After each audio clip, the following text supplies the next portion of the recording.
증언들이 다 사실이라면 정말 입에 담기도 어려운 말까지 직원들에게 한 겁니다.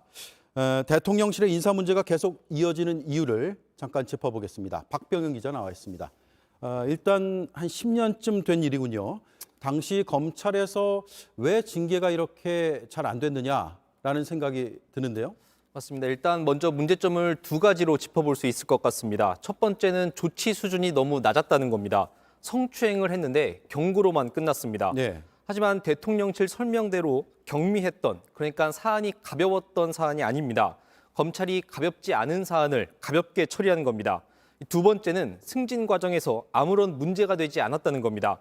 윤재순 총무비서관은 두 차례나 문제가 있었는데도 고위직 공무원까지 올랐습니다. 예전에는 관행적으로 징계 내역이 있으면 대검 근무를 못하게 하는 문화가 있었다고 합니다. 네. 하지만 검찰 내부 이야기를 들어보니 최근에는 인사권자가 이 사람은 꼭 써야 한다라고 말을 하면 징계 여부와 관련 없이 주요 부서에서 근무가 가능하다고 합니다. 네.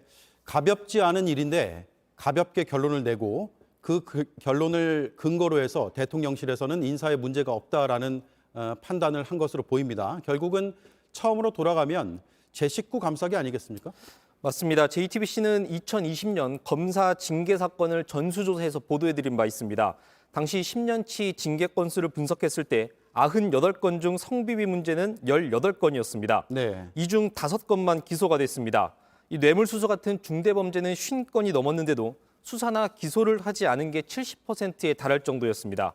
잘못을 저질러도 제19에겐 관대한 문화, 특히 검찰의 낮은 성인지 감수성 문제가 이번 인사검증 문제 논란으로 불거졌다고 볼 수 있습니다. 네. 그리고 또 하나는 대통령실의 인사를 쭉 보면 유독 검찰 출신이 많은 것 같거든요. 맞습니다. 인사기획관, 인사비서관, 공직기관 비서관, 법률비서관 모두 검찰 출신입니다. 이 실무를 담당하는 비서실 직원 중에도 검찰 출신이 상당수 있습니다. 물론 검찰 출신은 무조건 문제다라고 말할 수는 없습니다. 네. 하지만 비서실을 검찰이 독식하는 건 국민들이 보기에도 적절하지 않을 것이란 지적이 검찰 내부에서도 나옵니다.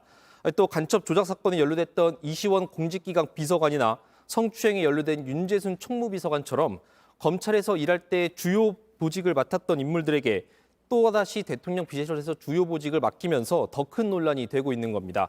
인사검증 시스템이 제대로 안 돌아간 것 아니냐는 말이 나옵니다. 네. 그래서 이런 비난 혹은 비판적인 여론은 충분히 예상이 가능했을 텐데 그런데 왜 이렇게 검찰 출신들을 많이 기용했을까요? 윤석열 대통령이 검찰에 근무할 때 검찰 내부에서 나온 말이 하나 있습니다. 한번 믿고 쓴 사람은 계속 쓴다라는 겁니다. 네. 실제로 지금 대통령실에 근무하는 검찰 출신들의 공통점은 모두 윤 대통령과 근무 인연이 있다는 겁니다.